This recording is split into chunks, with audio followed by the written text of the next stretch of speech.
మలాకీ గ్రంథము నుంచి 4వ అధ్యాయము 1వ వచనం నుంచి 2వ వచనం వరకు తీసుకోవటం జరిగింది. ఈ యొక్క 2 వచనాలను నేను ఒక 2 భాగాలుగా విడదీసి మీకు చెప్పాలనుకుంటూ ఉన్నాను. మొదటి భాగంలోని మనం చూసినట్లయితే ఆ దేవుని యొక్క న్యాయము నిశ్చయము అని చెప్తూ ఉన్నాడు. ఆ దేవుని యొక్క తీర్పు న్యాయము అనేది ఖచ్చితంగా జరగబడుతుంది. మనము ఏ పాపములు చేసినా, మనము ఎటువంటి తప్పిదములు చేసినా ఈ క్షణమే, ఈ నిమిషమే మనకు శిక్ష అనేది రాకపోవచ్చు, అది జరగకపోవచ్చు, కానీ తీర్పు మాత్రము ఖచ్చితము అని మొదటి వచనములోను మనం చూస్తూ ఉన్నాం. మరి 2వ వచనములో మనం చూసుకున్నట్లయితే నీతిమంతుడు ఎప్పుడు కూడా ఆశీర్వదించబడుతూ ఉంటాడు. నీతిమంతుడు భయపడవలసిన అవసరం లేదని చెప్తూ ఉంటాడు. ఎందుకంటే నేను దేవుని యొక్క మార్గంలో నడిచినట్లయితే, ఆ దేవుని యొక్క వాక్కును వినుచు నడుచున్నట్లయితే మనకు ఏమి వస్తున్నాయంట? ప్రశాంతత వస్తూ ఉన్నది, విముక్తి కలుగుతూ ఉన్నది, శాశ్వత జీవితము అనే ఈ విలువలు, ఇటువంటి దీవెనలను మనం పొందుతూ ఉన్నాం. ఈ 2 వచనములలోనూ ఈ 2 విషయాలు మనం జ్ఞానం చేసుకోవాలి.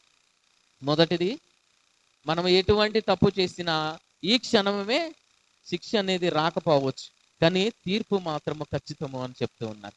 రెండవది, నీతిమంతుడు ఎవడను భయపడవలసిన అవసరం లేదు. నీవు నీతిమంతముగా, నీవు న్యాయబద్ధముగా నీవు ఈ యొక్క నీ జీవితంలోనూ నీవు చేయవలసిన బాధ్యతలను నిర్వర్తించినట్లయితే, ఇగో ఆ 2వ రాకడ ప్రభు వచ్చినప్పుడు నీవు భయపడకుండా ఆనందముతో గంతులు వేస్తూ ఉంటావు. అది ఎప్పుడు? మనము నీతిమంతముగా, న్యాయబద్ధముగా మనకిచ్చినటువంటి బాధ్యతలను మనము నెరవేర్చించినప్పుడు. మరి మనము ఇవి చేయాలి అంటే, ఆ నీతిమంతుని యొక్క దీవెనలుగా మనం పొందాలంటే మనం ఎలా సిద్ధపడి ఉండాలంటే, నీతిమంతముగా, నిజాయితీగా మనకిచ్చినటువంటి బాధ్యతలను మనం చేయాలి. రెండవది, పాపానికి దూరంగా ఉండాలి. మూడవది, ప్రార్థన జీవితము జీవించాలి. 4, కుటుంబంలోని శాంతి సమాధానంతో నిండి ఉండాలి. మరియు సమాజంలోని సేవా భావంతో కలిగి ఉండాలి. మనము ఇవన్నీ చేస్తూ ఉన్నప్పుడు మనకు నీతిమంతుడు వల్లే ఆ యొక్క దీవెనలను కలిగి ఉంటూ ఉన్నాయి. మనము మన జీవితమును సిద్ధపరచుకుంటూ ఉన్నాము. చీకటిలోని మనం ఉన్నప్పుడు, మన చీకటి ప్రపంచములోని మన విశ్వాసము, మన యొక్క ప్రార్థన జీవితము ఇతరులకు వెలుగు కలిగినట్లు ఉండాలి.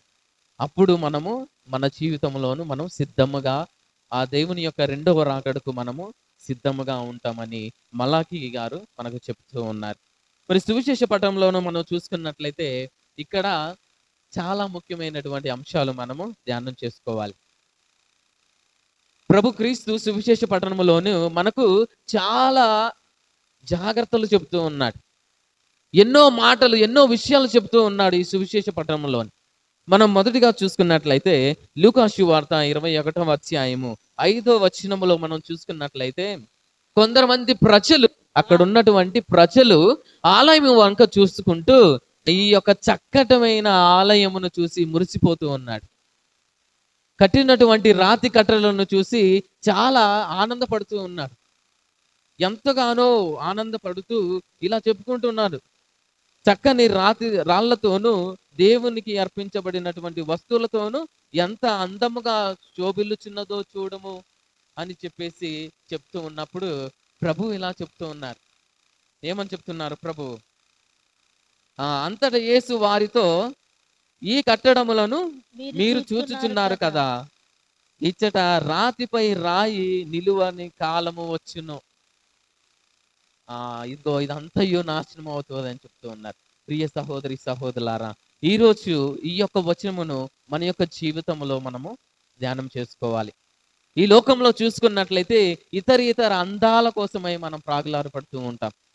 మరి ముఖ్యంగా మన వేషధారణ కొరకై, మరి ముఖ్యంగా మన యొక్క అందచందాల కొరకై మనం మురిసిపోతూ ఉంటాం.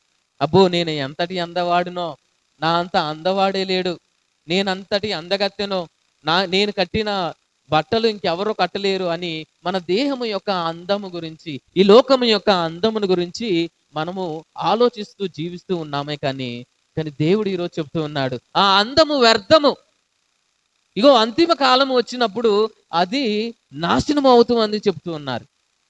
మన జీవితంలో మనం చూసుకున్నట్లయితే మరి ముఖ్యంగా మనకున్నటువంటి విలువలు, మనకున్నటువంటి అందచందాల మీద కాకుండా ఇగో దేవుని యొక్క రాజ్యం వరకు, ఆయన రాకడ, రెండో రాకడకు సిద్ధపడి ఉండము అని చెప్పి ప్రభు ఈ వచనం ద్వారా మనకు చెప్తూ ఉన్నారు.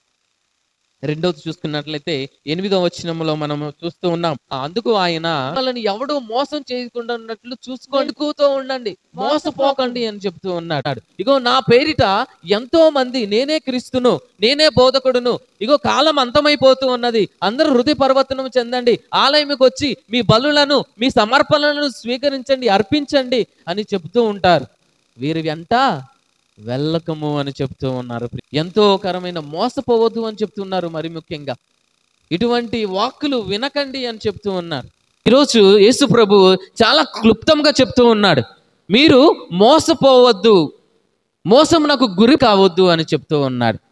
దేవుని పేరిట మనము నిలబడినప్పుడు మనము ద్వేషించబడతామంట, హింసించబడతాం, అనేక కార్యములన్నిటిలో మనం గురి అవుతూ ఉంటాం.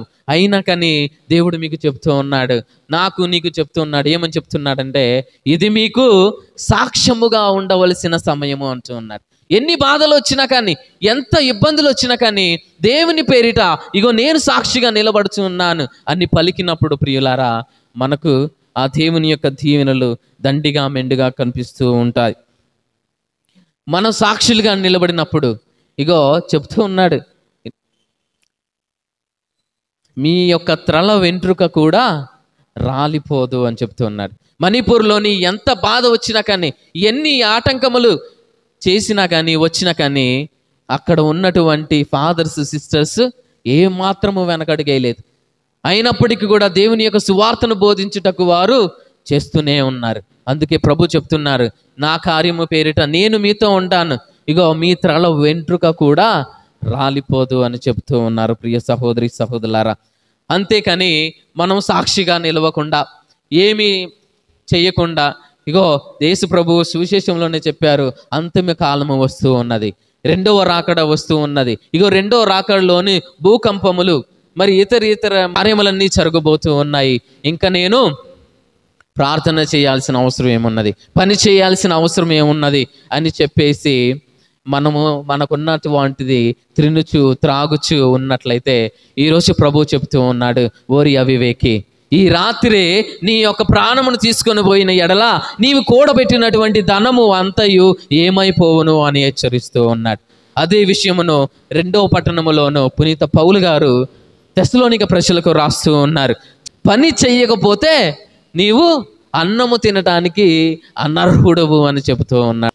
మరి ముఖ్యంగా ఈ నవంబర్ మాసంలోనే మనం ఉన్నప్పుడు, ఈ నవంబర్ నెలలో ఉన్నప్పుడు మనము అంతిమ కాలము గురించి ధ్యానం చేసుకుంటూ ఉన్నాం. మరి ముఖ్యంగా ఇగో రెండవ రాకడ క్రీస్తు కొరకు మనము ధ్యానం చేసుకుంటూ ఉన్నాము. ఈ రెండవ రాకడ క్రీస్తు కోసము మనము ఈ నెలలోని మనం అడగాల్సిన క్వశ్చన్ ఏంటంటే, నేను నిత్య జీవము పొందటానికి నేను ఎలా సిద్ధపడి ఉండాలి, పరలోక రాజ్యమును చేరుటకు నేను నా కుటుంబముతో నేను ఎలా సిద్ధముగా ఉండాలి అని చెప్పేసి మనము ఒక ప్రశ్న అనేది అడగాలి. దానికి పునీత పౌలు గారు చాలా ముఖ్యమైనటువంటి ఆన్సర్ అనేది ఇస్తూ ఉన్నారు. అది ఏమిటంటే, నీతిమంతముగాను మరియు ధర్మబద్ధముగాను నీ పనిని నీవు చేయుము. నీతిమంతముగాను ధర్మబద్ధముగాను నీవు నీ పనిని చేసినట్లయితే నీవు సిద్ధపడి ఉన్నట్లే అని చెప్తూ ఉన్నారు. ఇగో భార్యగా, భర్తగా నీ యొక్క బాధ్యతను నీవు నిర్వర్తిస్తున్నావా? నీతిమంతముగా, ధర్మబద్ధముగా నీకు ఇచ్చిన దేవుడు నీకు ఇచ్చినటువంటి బాధ్యతను నీవు చేస్తూ ఉన్నావా? భార్యగా నీ యొక్క బాధ్యతను నీవు నిర్వర్తిస్తూ ఉన్నావా? పిల్లలుగా మీ యొక్క చదువులను, మీ యొక్క తల్లిదండ్రులను గౌరవిస్తూ మీ యొక్క బాధ్యతలను నిర్వర్తిస్తూ ఉన్నారా? లేకపోతే సంఘ పెద్దలుగాను, గుడి ఆలయ సంఘ పెద్దలుగాను మీరు దేవుడు అప్పగించినటువంటి బాధ్యతను మీరు హృదయపూర్వకముగా, నీతిమంతముగా, ధర్మబద్ధముగా మీరు నిర్వర్తిస్తున్నారా అని చెప్పేసి పౌలు గారు అడుగుతూ ఉన్నారు. ప్రియులారా, మరీ ముఖ్యంగా మనం ఈ బాధ్యతలను నిర్వర్తించుకున్నట్లయితే, మనం ఏ పని చేయకుండా ఉన్నట్లయితే మనం ఏమైపోతాము? సోమరిపోతులం అయిపోతూ ఉన్నాం. పునీత పౌలు గారు తెస్సలోని ప్రజలకు చెప్తూ ఉన్నారు, సోమరిపోతులాగా ఉండకండి అని చెప్తూ ఉన్నారు. మనం సోమరిపోతులుగా ఉన్నట్లయితే మనము ఆ పరలోక రాజ్యంనకు వారసులము అవ్వలేము.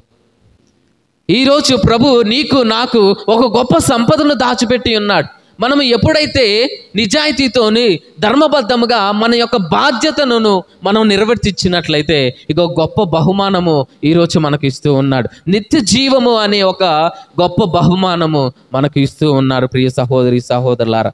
అది లేకుండా మనము సోమరిపోతులము వలె ఏ పని చేయకుండా ఉండినట్లయితే ఆ నిత్య జీవం అనేది మనకు దక్కదు. మరీ ముఖ్యంగా మనం చూసుకున్నట్లయితే ఈ సోమరితనము అనేది ఒక 3 రకాలుగా ఉంటుంది. మొదటి రకం ఏంటంటే శరీర రకమైనటువంటి శరీరము యొక్క సోమరితనం. ఏ పని చేయం, ఎక్కడికి వెళ్ళం. మనం ఏదైనా చేయాలంటే ఒక సేవకుడు మనకు కావాలి. పక్కన ఉన్నటువంటి వస్తువులు తీసుకోవాలంటే మనకి మన తల్లిదండ్రులు పిలుస్తూ ఉంటాం, లేకపోతే ఇతర అవసరాలకు మనం వారి యొక్క సహాయం తీసుకుంటూ ఉంటాం. అలా చేసినప్పుడు మనకు అనారోగ్యం, శరీరకమైనటువంటి సోమరితనంగా ఉంటూ ఉన్నాం. అది మొదటి రకం. రెండో రకం ఏమిటంటే మనోజ్ఞాన సోమరితనం. మనము మన యొక్క జ్ఞానాన్ని పెంపొందించుకోకుండా ఎప్పుడు చూసినా కానీ మొబైల్స్ యూస్ చేయటము, రీల్స్ చూడటము, మన టైం అంతా వేస్ట్ చేస్తూ ఉంటాం. చదువుకునే టైంలో చదువుకోకుండా మన యొక్క సమయాన్ని వ్యర్థం చేస్తూ ఉంటాం. అలా చేసినట్టయితే మన యొక్క బ్రెయిన్ అనేది డెవలప్ అవ్వకుండా ఆగిపోతూ ఉంటుంది. క్రియేటివ్ థింగ్స్ అనేది మన బ్రెయిన్కి రాకుండా ఆగిపోతూ ఉంటుంది. అందుకే అది మనోజ్ఞాన సోమరితనం అంటూ ఉన్నాం. మరీ ముఖ్యంగా మూడవది ఆత్మీయ సోమరితనం. అన్ని సోమరితనాలలోనూ ఈ యొక్క ఆత్మీయ సోమరితనం అనేది చాలా భయంకరమైనదంట. ఎందుకంటే ఈ ఆత్మీయ సోమరితనం అనేది మనను దేవుని యొక్క బిడ్డలుగాను ఆయన యొక్క రాజ్యముకు వారసులుగాను చెయ్యకుండా ఉండునట్లు చేస్తూ ఉన్నది. ఎందుకంటే దేవాలయముకు రావాలంటే సోమరితనం, మోకరించి ప్రార్థన చేయాలంటే సోమరితనం, దేవుని యొక్క వాక్కును చదవాలంటే సోమరితనం, మరి దివ్య బలి పూజలో పాల్గొనాలంటే సోమరితనం. ఇటువంటి సోమరితనాల్లోని ఆత్మీయ సోమరితనము చాలా భయంకరమైనది. ఇటువంటి సోమరితనాలతో మనం ఉన్నట్లయితే మనము ఆ దేవుని యొక్క రాజ్యమునకు వారసులము అవ్వనట్లు చెప్తూ ఉన్నారు. మరీ ముఖ్యంగా చూసుకున్నట్లయితే పునీత పౌలు గారు ఈ తెస్సలోనిక ప్రజలకు చెబుతూ ఉన్నాడు.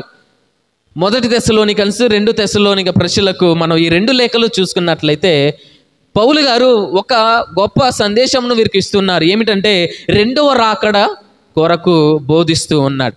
ఎందుకంటే ఈ తెస్సలోనియ ప్రజలు అందరు కూడా కాలం అంతమైపోతూ ఉన్నది, దేవుని రాజ్యం వస్తూ ఉన్నది, భూకంపాలు వస్తూ ఉన్నాయి, ఇంకా మనము పని చేయాల్సిన అవసరం ఏంటి, నాకున్న దాంట్లోనూ నేను తృప్తిగా తింటాను, త్రాగుతాను, నేను ఏం చేయని అవసరం లేదు అని చెప్పేసి వారు విందులు వినోదాలు చేస్తూ ఉన్నారంట. పని చేయకుండా సోమరితనంతో ఉంటూ ఉన్నారంట. అందుకనే ఈరోజు పౌలు గారు చెప్తూ ఉన్నారు, మీరు సోమరితనముగా ఉండకండి అని చెప్పేసి. సిద్ధపడి ఉండటం అంటే నీకున్న దాంట్లో అనుభవించటం కాదు, నీకున్న ఆస్తిపాస్తును అనుభవించేసి ప్రభువా నేను ఇప్పుడు సిద్ధంగా ఉన్నాను ప్రభువా అని చెప్పటం కాదు ప్రియులారా. సిద్ధముగా ఉండటం అంటే నీకిచ్చినటువంటి బాధ్యతను నీవు నిర్వర్తించటం. ప్రతి ఒక్కరికి ఒక్కొక్క బాధ్యత ఇచ్చి ఉన్నారు. తల్లిగా ఒక బాధ్యత ఇచ్చి ఉన్నాడు, భర్తగా ఒక బాధ్యత, తండ్రిగా ఒక బాధ్యత ఇచ్చి ఉన్నాడు, పిల్లలుగా ఒక బాధ్యత ఇస్తూ ఉన్నాడు, గురువుగా ఒక బాధ్యత ఇస్తూ ఉన్నారు, కన్యాశ్రీగా ఒక బాధ్యత ఇస్తూ ఉన్నారు. ప్రతి ఒక్కరికి ఒక బాధ్యత అనేది ఇవ్వటం జరుగుతూ ఉన్నది. మనము కూడా మనకి ఇచ్చినటువంటి బాధ్యతను మనము న్యాయబద్ధముగాను ధర్మబద్ధముగాను నిర్వర్తించినట్లయితే ఆ దేవుని యొక్క రాకడ మనకు భయంకరమైనటువంటిది కాదు, ఒక ఆనందకరమైనటువంటి ప్రభువా నీవు నాకు ఇచ్చినటువంటి బాధ్యతను నేను సంపూర్ణము చేసి ఉన్నాను, సిద్ధపరుచుకుంటూ ఉన్నాను, భార్యగా భర్తగా నాకు నీవు ఇచ్చినటువంటి బాధ్యతను నేను నిర్వర్తించాను, ఇప్పుడు నేను సిద్ధంగా ఉన్నాను ప్రభువా అని చెప్పినప్పుడు అది దేవుని యొక్క రాకడ కొరకు మనము సిద్ధపడుచున్నట్లు అని చెప్తూ ఉన్నారు. సామెతల గ్రంథము 12వ అధ్యాయము 24వ వచనంలో మనం చూసుకున్నట్లయితే కష్టపడి పనిచేసిన వాడు ఏమవుతాడంట, అధికారి అవుతాడు. కష్టించి పనిచేయవాడు అధికారి అగును. కానీ సోమరితనంతో నీవు పని చేయకుండా ఉన్నట్లయితే నీవు బానిస అవుతావు. ప్రియ సహోదరి సహోదరులారా, ఈ క్షణము మనము ఆత్మ పరిశీలన చేసుకోవాలి. కష్టపడి పని చేసుకుంటూ నీవు అధికారిగా ఉండాలనుకుంటున్నావా? లేక ఏ పని చేయకుండా సోమరిపోతుగా ఒక బానిసలాగా ఉండాలనుకుంటున్నావా అని. కష్టముతో మనం పనిచేసినప్పుడు ఏమంట అధికారిగా ఉంటూ ఉన్నాం.